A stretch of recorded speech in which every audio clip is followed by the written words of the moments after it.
Hungry for news here, huh? Yeah, but what I'm wondering about is the name. Brandon. I mean, Tina. It was an emotional performance about prejudice in Middle America.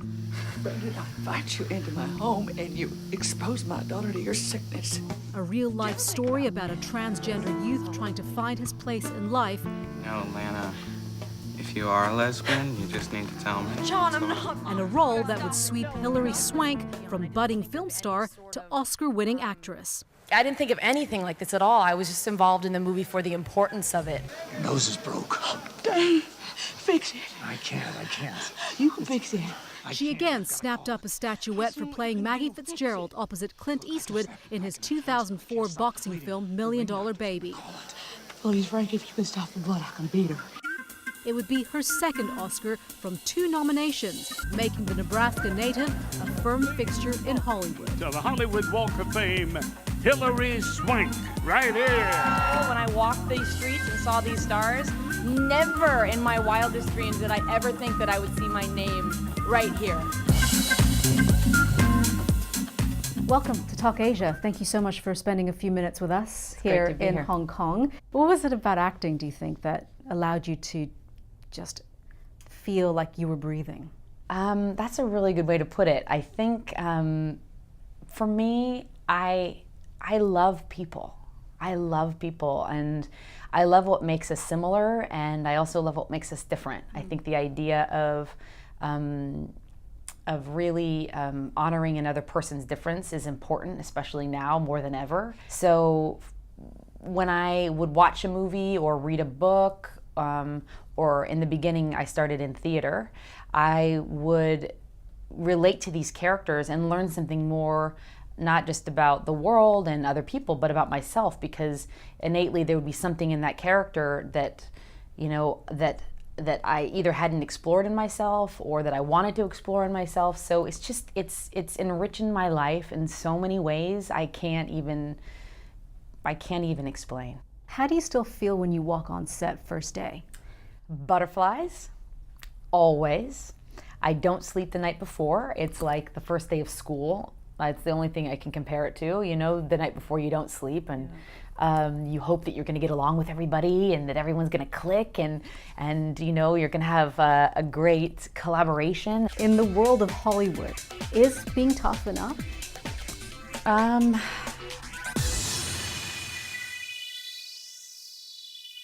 What are you doing here? What are you doing here? The girls' house? Oh, place is crazy. It's like, Brandon, what's going on? You want the truth, don't you? I'm hermaphrodite. What? There is this emotional depth that was required for the role of Tina Brandon Tina. Mm-hmm. What kind of a place did you have to get into mentally and emotionally to get to that role? I felt an enormous responsibility because it was someone who had lived. You know, a lot of the stories I choose now, looking back, are real life people, and there's just an added element of responsibility. You know, it's not a fictional character that you can completely make up whatever you want. And if I went on set and the actors would call me a boy because that's what the role says, that's what the script says, but it was important to me to be able to really pass as a boy and do all that work before getting to set, so that it wasn't just the actors saying their lines. Was it a hard role for you to play? It was extraordinarily challenging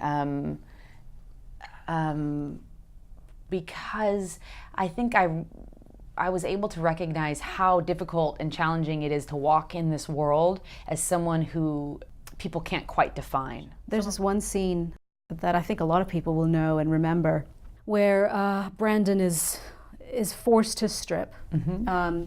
Literally and also emotionally, I guess, figuratively. John, please. What you see? Oh, there's something down there. It's the tiniest one ever. Touch it. Oh, God. Why did you want to do it, to take on this role? Oh, because it was, Brandon Tina was, he, however you'd like to say it, was a fascinating person who was trying to live his life and figure it out just like we all are, and find love and give love just like we all are. So, you know, it was really an opportunity of a lifetime for an actor and a person. Another opportunity of a lifetime was Maggie Fitzgerald, and she came into your world. And I love this scene where Clint Eastwood's character Frankie Dunn says to Maggie, "Girly, tough ain't enough." Thought you might be interested in training me. I don't train girls. Maybe you should. People see me fight, say I'm pretty tough. Girly, tough ain't enough. You became pretty tough in that role, though. You worked out and, Yes. what is it, gained 19 pounds of pure muscle? Yeah, exactly. That was the most physically challenging thing I've ever done. And the interesting thing about it is I recognize in a really profound way how we are our own biggest obstacles. Because if I said to myself, I can't do it because I was too tired, like if I woke up and said, oh, I can't do it today, then I wouldn't be able to push through and attain something in that moment. It was an incredible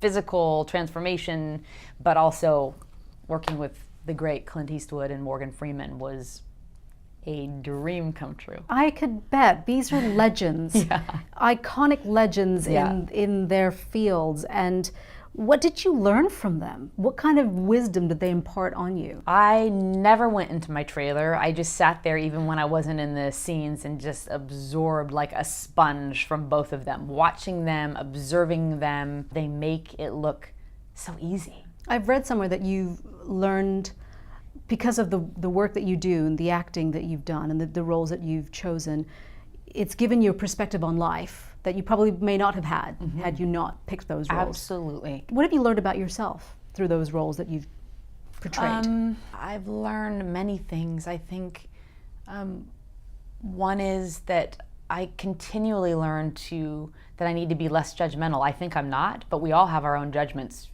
just because it's a human quality. But I'm constantly reminded to be more open-minded, and that there's so much more that I want to learn about.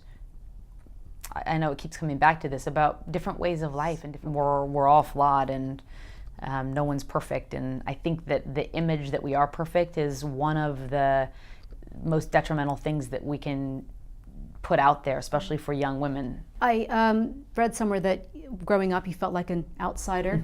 Now that you're a producer, you're literally an insider now in Hollywood. Do you still feel like an outsider sometimes? I think we all do. I think that's another common characteristic of everybody. I think at one time or another we've felt like an outsider, but I feel less like an outsider than I did then. One would hope that after 2 Academy Awards you wouldn't feel like you'd have to prove anything to someone or anyone. Yeah, you know, and it's a great feeling, and I think, and I'm feeling good about things. How do you feel about your own judgment now when you look at the fact that when you took on the role for Boys Don't Cry, you were paid, what, $3,000? Yeah, $3,000. Did I read that you didn't have health insurance? Yeah, you have to make $5,000 a year to have health insurance. And so you didn't have health insurance. I had an Academy Award and no health insurance. That's just crazy. Yeah. So do you feel that you make good choices? Yeah, but you know, actually Clint said it really well. You always aim for the bullseye, but you don't always hit it. And that's just the way life is. So you can come on board with something and say, I really like this, I really believe in this, and it doesn't always work. And that's just the way it is. I read that you went to India. You spent a month in northern India. Yes, I did. And you working with orphans and teaching English. Yeah. Tell me about that. What prompted you to do that, spend a month in rural India? I was going through a challenging time in my life, and I felt like, you know, it felt like I just needed to get outside of myself and be reminded that there's other people struggling too, and you're not alone in that, and there's harder things to deal with in the world. So I went to India for 5 weeks. Like you said, I worked with children in orphanages and in schools. What was that like for you? It was one of the most incredible experiences because one, I went by myself, but two, I thought it was going to be so easy, I don't know, to teach kids an alphabet, and I'm still to this day really touched. Well, we wish you the best of luck, and we thank you very much. Thank you very much. It was a great interview.